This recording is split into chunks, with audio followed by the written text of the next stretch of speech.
రుణమాఫీ గురించి కేటీఆర్ గారు చేసిన వ్యాఖ్యలు, హరీష్ రావు గారు చేసిన వ్యాఖ్యలు, రెండో పక్క ఈరోజు రేవంత్ రెడ్డి గారు ఢిల్లీ వెళ్ళి రైతు డిక్లరేషన్ ఎక్కడైతే వరంగల్లో ఇచ్చారో మళ్ళీ అక్కడే ఒక సంబరాలు చేసుకుందాము, దానికి సోనియా గాంధీ గారిని, రాహుల్ గాంధీ గారిని ఇన్వైట్ చేస్తున్నామనే ఒక చర్చ జరుగుతూ ఉంది. అసలు రైతు రుణమాఫీ తెలంగాణలో జరిగిందంటారా? తెలంగాణలో రైతు రుణమాఫీ అనేది నామమాత్రం ప్రారంభించినట్టుగా కనిపిస్తుంది. ప్రారంభాన్ని వీళ్ళు వేడుకలు చేసుకుంటూ ఉన్నారు.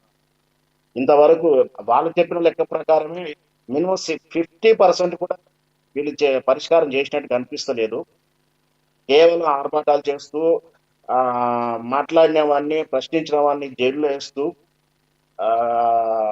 అంతకుముందు తెలంగాణలో దొర పాలన అన్నారు, కానీ ప్రత్యక్షంగా నిజంగా దొరల పాలన కనపడతా ఉంది. మాట్లాడినటువంటి జర్నలిస్టులని, ప్రశ్నించిన వాళ్ళని ఎదురుదాడి చేస్తూ కేవలం ఎవరు మీడియాని మేనేజ్ చేస్తూ ఈ విధంగా ఏదో ఒకటి చేసి మేము చేశామని చెప్పుకుంటున్నారు. కానీ ప్రజలు మాత్రం రేపు వచ్చే స్థానిక సంస్థల ఎన్నికల కోసం సిద్ధంగా ఉన్నారు. ఖచ్చితంగా క్షేత్రంలో మాత్రం అబద్ధాలను మాత్రం దాచలేరు. నిజంగా చేద్దామని ప్రారంభించి 196 కండిషన్స్ పెట్టారు. మన గతంలో రైతు బంధు వచ్చేది ఎలాంటి వితౌట్ కండిషన్స్, డైరెక్ట్ అకౌంట్ లో పడిపోయేది. ఇప్పుడు బ్యాంకుల చుట్టూ రైతు తిరుగుతా ఉన్నారు. ఒకవైపు ఇప్పుడు కార్తీక మాసం, శ్రావణ మాసం అయిపోయింది, శ్రావణ మాసం కూడా వచ్చింది. రైతులు పొలాల్లో పని చేసుకోవాల్సిన రైతులు ఈ రోజు కూడా బ్యాంకుల చుట్టూ, కలెక్టర్ ఆఫీసుల చుట్టూ, కాంగ్రెస్ లీడర్ల చుట్టూ తిరుగుతున్నారు. కాంగ్రెస్ అంటే కమిషన్లు, దందాల ఆ పని కోసం వీళ్ళన్నిటి పెట్టేసుకొని తిరుగుతా ఉన్న రైతాంగం మాత్రం ఢిల్లీలో ఈరోజు చేసిన వాక్యాలు చూస్తుంటే అదొకటే కాదు, బీజేపీ మన కేటీఆర్ గారి మీద బీజేపీ విలీనం అవుతుందని, పదవులు వస్తాయని రైతు బంధు పొందారు. రైతు బంధు అనేది 100 ఎకరాలు ఉన్న మల్లారెడ్డి లాంటి వాళ్ళకు కూడా వేశారు. అది న్యాయమా? పేదరికంగా ఉన్న తెలంగాణ అంటే ఏదైతే రైతు సోదరులు ఉన్నారో, పేదరికంలో అల్లాడుతున్నారో వాళ్ళకి న్యాయం చేసినట్ట వీళ్ళు? అంటే వీళ్ళ స్వార్థం కోసం రైతు బంధు కూడా మీకు political agenda. I'm telling you. ఈ రోజు సంధ్యారెడ్డి గారు రైతు రుణమాఫీ మీద కేటీఆర్ గారు చేసిన వ్యాఖ్యల్ని ఎలా చూస్తే, అంటే నిజానికి కూడా మీరు చెప్పినట్లు 31,000 కోట్లలో కేవలం 17,900 కోట్లు మాత్రమే ఈ రోజుకి రిలీజ్ అయింది. అంటే 3 ఫేజులు అయిపోయినాయి. రుణమాఫీ అయిపోయిందని ముఖ్యమంత్రి గారు మిగతా వాళ్ళందరూ ప్రకటించుకుంటున్నారు. ఒక సంబరాల సభ పెడదామని కూడా మీరు డిసైడ్ అయ్యారు. మరి ఎలా పెడతారు? అంటే కేవలం 22 లక్షల మంది రైతులకి రుణమాఫీ చేసి మొత్తం రుణమాఫీ అయిపోయిందని ఎలా ప్రకటించుకుంటున్నారు అనేది క్వశ్చన్. సార్ అయిపోయింది, ఇప్పటివరకే క్లోజ్ అయిపోయిందని ఎవరు వాళ్ళకి తలకాయ ఉంటే కదా సార్, తలకాయలు లేకనే ఇట్లా మాట్లాడుతున్నారు. రుణమాఫీ అనేది నిరంతర ప్రక్రియ. మీరు ఎవరికైతే అర్హులు ఉన్నారో, టెక్నికల్ ఇష్యూస్ వస్తాయో వాళ్ళకి ప్రత్యేక ఒక గ్యాలరీ పెట్టినారు. అక్కడికి వెళ్ళేసి దానికి సంబంధిత అధికారులను కూడా పెట్టినాము. ఎందుకంటే ఒక్కొక్కసారి మనము చిన్న టెక్నికల్ ప్రాబ్లం ఉన్నప్పుడే సర్వర్ డౌన్ అట్లాంటివి అవుతుండొచ్చు, మన చిన్న అకౌంట్ దారులు ఎవరైనా బ్యాంక్ వెళ్ళినా కూడా. అంతే తప్ప అర్హులైన వారికి 100% సార్, అందులో ఉన్న అర్హులైన వారికి ప్రతి ఒక్కరికి కూడా ఈ రోజే కాదు, ఒకవేళ గతంలో రాని వాళ్ళు ఎవరైనా ఉంటే కూడా ఫిర్యాదులు ఇవ్వచ్చు, దాన్ని స్వీకరిస్తాము. ఎందుకు రాలేదు మేము చెప్తున్నాం కదా సార్. మీకు నిజంగా అర్హులైన వాళ్ళు ఉండి మీకు ఎంత కాకపోతే గాంధీ భవన్ కి రండి, మేము తీసుకెళ్తాం. కాంగ్రెస్ ప్రజాప్రతినిధులు మేము తీసుకెళ్లి మేము మాఫ్ చేపిస్తాం. వాళ్ళు నేను అడిగేది ఏంటి సార్ అంటే, వాళ్ళకు ఒక చిత్తశుద్ధి లేదు. నేను ఒకటే అడుగుతున్నా, వాళ్ళలాగా మల్లారెడ్డికో లేకపోతే ఇవాళ కేటీఆర్ కో, కేసీఆర్ కో, లేకపోతే ఆయన దాంట్లో ధనవంతులు ఉన్నారు కదా, ఇలా 1,100 కోట్లు ఇలా రైతు బంద్ వేసినట్టు అట్లా వేస్తే వాళ్ళకి బాగుంటది. ఇవాళ నిజంగా మహిళా రైతుల పేరు మీద భూమి ఉంది.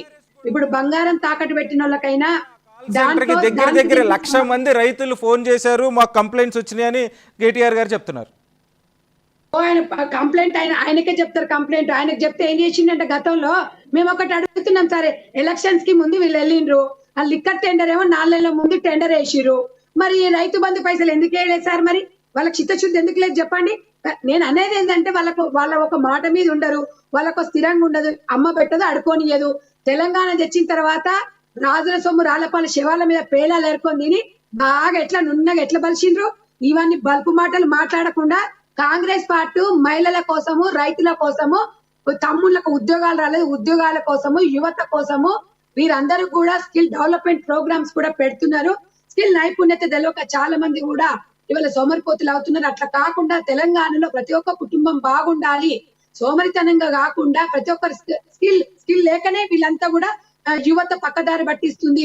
10 సంవత్సరాలు ఇలా తెలంగాణ ప్రజలు తాగోతి రాజ్యంగా చేసి తాగండి అని చీప్ లిక్కరు ఇవాళ గల్లీ గల్లీకి ఒక బార్ షాపు బీర్ షాపులు పెట్టి బెల్ట్ షాపులు పెట్టిండు. ఒక్క దగ్గర కూడా గుడి లేదు బడి లేకుండా చేసిండు. అది మీ సంస్కారం. ఇలా మీకు ఓర్వలేకపోతున్నారు. మీరు అప్రిషియేట్ చేయండి. ఇందాక వరంగల్ మా బ్రదర్ చెప్పినట్టుగా వాస్తవంగా ఇవాళ ఒక స్కీమ్ పెట్టినప్పుడు అందులో ఏమైనా లోటుపాట్లు ఉంటే లేకపోతే ఇది సవరణ చేసుకోమని చెప్పండి. తెలంగాణ ప్రజలు మీ వైపు కనీసం మీ మీద కొంచెం సానుభూతాన్ని చూపిస్తారు. కానీ మీ ఇష్టానుసారంగా ఉచిత బస్సు పెడితే ఉచిత బస్సు మీద ఏడ్చి వస్తారు, రైతు రుణమాఫీ చేసేది వస్తారు. 80,000 1,00,000 అయిన వాళ్ళు నా దగ్గర పొద్దున్న లేసి ఒక 10 మంది పనిచేస్తారు సార్. నేను అందరిని అడిగాను. అంటే అందులో ఒక 9 మందికి అయింది, ఒకరికి కాలేదు. ఎందుకైందంటే ఏదో ఆధార్ కార్డు ఇష్యూ ఉందమ్మా, అది అయిపోయినాక అవుతుంది అన్నది. నేను 10 మంది అడిగినప్పుడు 9 మంది అయినప్పుడు కొంతమంది ఉండొచ్చు సార్, కాదంటలే మేము. టెక్నికల్ ఇష్యూస్ ఉండొచ్చు. ఒక్కొక్కసారి భార్యాభర్తల పేరు మీద కొన్ని డబ్బులు ఎక్కువ ఉండొచ్చు. అది కట్టిన తర్వాత అక్కడ బ్యాంక్ దగ్గరికి వెళ్తే చెప్తారు తప్ప ఇది మీరు ప్రభుత్వం మీద బట్ట కలిసి మీరు వేయద్దు అని చెప్పి కేటీఆర్ చెప్తున్నా. కేటీఆర్ కి ఏం మాట్లాడుతున్నా అర్థం కావట్లేదు. రుణమాఫీ అనేది ఏకకాలంలో గతంలో 25,000 చేసి 4 సంవత్సరాలలో చేసుకుంటూ వస్తే మళ్ళీ వడ్డీ కట్టి తడిసి రైతు బంధు చేయలేదు, ఇల్లు అన్నవి ఇల్లు ఇయ్యలే, పిల్లలకు ఉద్యోగాలు ఇయ్యలేదు. ఉద్యోగాలు ఇస్తా అంటావు, కోట్ల కేసు వేస్తుంటావు, మళ్ళీ మాఫీ చేస్తావు, కాంగ్రెస్ మీద బట్టగాలు చేస్తావు. నీకు ఏం చిత్తశుద్ధి ఉందయ్యా? నీకు అర్థం కాదు. నీకేం మాటల మీద నీకేం చిత్తశుద్ధి ఉంది? నువ్వు ఒక వర్కింగ్ ప్రెసిడెంట్ గా చేసినావు, ఒక ఐటీ మంత్రిగా చేసినావు. ఏ పిల్లలకు ఉద్యోగాలు ఇప్పించినవయ్యా? నువ్వు ఐటీ ఉద్యోగాలు వస్తే కూడా గవర్నమెంట్ ఉద్యోగాలు అని చెప్పుకుంటువి. ఎవరికేం ఉద్యోగాలు ఇచ్చి ఎవరికేం వేరుగా పెట్టామని చెప్పి ఒక్కటే చెప్తున్నానండి. ఇవాళ కేటీఆర్ ఒక్కటి మాత్రం బాగా వచ్చు.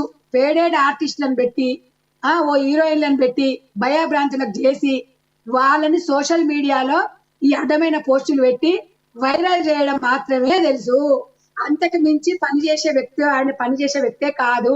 నిజంగా ఓపిక ఉండాలి. 10 సంవత్సరాలు మీకు అవకాశం ఇచ్చిరు, 8 నెలలు కూడా కాలే ఓర్చుకోకుండా కళ్ళలు ఎందుకు అట్లా జిల్లడి వాళ్ళు పోసుకుంటారు కాంగ్రెస్ మీద.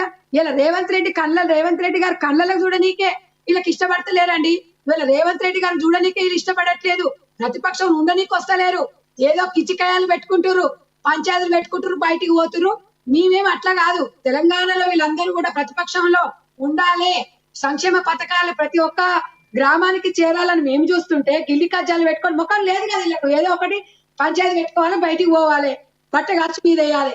మా రేవంత్ అన్న ఒకటే చెప్పిండు, మీరు ఉండాలా, మీరు అసెంబ్లీలో కూర్చోవాలా, ఇవన్నీ చూడాలి, మీరు చేసిన దిక్కుమాల పనులు కూడా ఏం చేసింది అనేది వినాలి అని చెప్తే వాళ్ళకంతా అది లేదండి, ఓపిక లేదు. నేను చెప్తున్నాను కదా, అధికారం అనేది ఇవాళ ఉంటుంది, రేపు పోతే సార్ అందరికీ పర్మనెంట్ కాదు.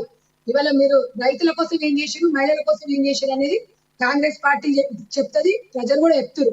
ఇలా మేము చేసినా చేయలేదా? 17,000 కోట్లు అని చెప్తారు. మీరు ఒకళ్ళకి ఏం చేసిరు, ఎక్కడ పోయినా 7 లక్షల కోట్లు అప్పు చేసి ఓళ్ళు పెట్టిరు. సరే కనీసం అప్పు చేసినా ఎవడైనా బాగుపడ్డాడంటే అట్లా బాగుపడలేదు. ఇవాళ నేను ఒకటే చెప్తున్నాను సార్, 30 రూపాయలు ఉన్న కోటని 300 రూపాయలు చేసిరు. ఇలా తెలంగాణలో తాగోత రాజ్యం చేసిరు. ఇలా 2,000 కోట్లు మీ చెల్లె టెండర్, లిక్కర్ టెండర్ ఎవరి సొమ్మది అంటే ఒక ఆడ. నేను ఒకటి ఇప్పుడు ఇందాక ఒకసారి చెప్తున్నాడు, 84లో అంబాసిడర్ కార్ ఈఎంఐ కట్టనోడు 30 సంవత్సరాల్లో 30,000 కోట్లు ఒక్కొక్కరి పేరు మీద. అన్ని కోట్లు ఎట్లా సంపాదించే సార్? మరి మా పిల్లలు ఇలా ఉద్యోగాలు లేక బట్టనెత్తి వచ్చి బొజ్జలు పెంచుకొని పెళ్లి పెట్టాకు లేక రోడ్ల మీద తిరుగుతున్నారు. మళ్ళీ వాళ్ళు ఎందుకు కాలేదు? మీరు ఏం బిజినెస్ చేసిరో చెప్పురు. మరి మా తెలంగాణ పిల్లలు, మా తమ్ముళ్ళు కూడా మరి అలా వాళ్ళు కూడా డెవలప్ అవుతారు. అట్లా లేదు. మహిళల మీద అత్యాచారాలు జరుగుతున్నాయి, అవి పట్టించుకోకపోతుంది. చిన్న పిల్లల అత్యాచారాలు జరుగుతున్నాయి, అది పట్టించుకోకపోతుంది. మహిళా మంత్రి లేదు, మహిళా కమిషనర్ లేదు, మహిళలకు విలువ లేదు, మహిళలకు గౌరవం లేదు. అంతే తప్ప తెలంగాణ మీద చిత్తశుద్ధి లేదు. ఫోన్ ట్యాంపింగ్ మాత్రం చేయాలి. మీ సంస్కారం ఎట్లాంటిది చెప్తున్నా కదా, ఇప్పుడు కామెంట్ చేసినావు కదా, మీ అయ్య కూడా గట్టిని భార్యాభర్తలు వాడుకున్న బెడ్ కింద తీసుకొచ్చి మైకులు పెట్టిండు. ఇది మీ చక్కదనం. ఇది తెలంగాణ సంస్కృతి అని మీరు చెప్పుకుంటారు. మీకు ఒక సంస్కారం ఉన్నది. మీకు భార్యాభర్తల బెడ్రూమ్ లోకి ఎవడు పోతాడు? సంస్కారం లేనోడు పోతాడు. భార్యాభర్తలు 1,00,000 మాటలు ఉంటాయి, మాట్లాడితే తీసుకోపోయి బెడ్ కింద పోయి మైకు పెడుతుంది. ఇవన్నీ చేసుకుంటా ఫామ్ హౌస్ లో కూర్చొని ఒక్క రోజుతో ప్రజల బాగోగ చూడకపోతుంది. ప్రజలు ఇయ్యాల మేము రేవంత్ రెడ్డి గారు ఒక సామాన్య కార్యకర్త లాగా సీఎం లాగా ఎప్పుడు ఫీల్ అవ్వట్లేదని. ఎంతమంది అయినా కలుస్తుండు, అందరినీ కలుస్తుండు. ఎందుకంటే ఆయనకు అధికారం అనేది శాశ్వతం కాదని తెలుసు. కానీ మీరేమనుకున్నారంటే అధికారమే శాశ్వతం, మేము ఎట్లా శాసిస్తే అట్లా శాసిస్తాము, మాదే అధికారం అని మీరు అనుకోరు. ఈ అహంకారం ఏం చేసిరు? ఎప్పుడైనా తెలంగాణ ప్రజలు చాలా గొప్పోళ్ళు, మీరు అది నేర్చుకోండి ఆ గొప్పతనము. ఇలా తెలంగాణ పుణ్యాననే ఇలా 4 కొలువులు 5 కొలువులు ఇలా సంపాదించుకున్నారు మీరు. ఇలా దేవుడు అనేటోడు ఉన్నాడు కదా. ఇవాళ తెలంగాణలో ఎల్లిపాయలు ఒలుచుకుంటున్న మహిళకు ఆత్మగౌరవం ఉంది, ఉల్లిగడ్డలు కోసుకునే ఆ మహిళకు ఆత్మగౌరవం ఉంది, కొత్తిమీర కట్టెలు కట్టుకొని ఆత్మగౌరవం. పొట్టకూటి కోసం మీలాగా బ్రేక్ డాన్సులు మీలాగా తాగి ఊగనీక కాదు, లిక్కరు దందా చేసింది మా తెలంగాణ ఆడపడుచులు. మేమందరం కూడా ఇలా పొట్టకూటి కోసం, పిల్లల చదువుల కోసం ఇది ఉంటే చాలనుకున్నాం. కానీ మందు పొట్టలు కొట్టి మంది పిల్లలను చంపి మొత్తం పైసలన్నీ తీసుకొని శిశు బ్యాంకులలో పెట్టుకొని, కృషి బ్యాంకులలో పెట్టుకొని, డల్లాస్ లో పెట్టుకొని, నేను మళ్ళీ వస్తాను మీ దగ్గరికి. వెంకటనారాయణ గారు, ఇవాళ మనం మాట్లాడుకోబోయే మూడో ఇష్యూ అంటే కేసీఆర్ బీఆర్ఎస్ పార్టీ బీజేపీతో మర్జ్ అవుతుందనేది ఒక రేవంత్ రెడ్డి గారి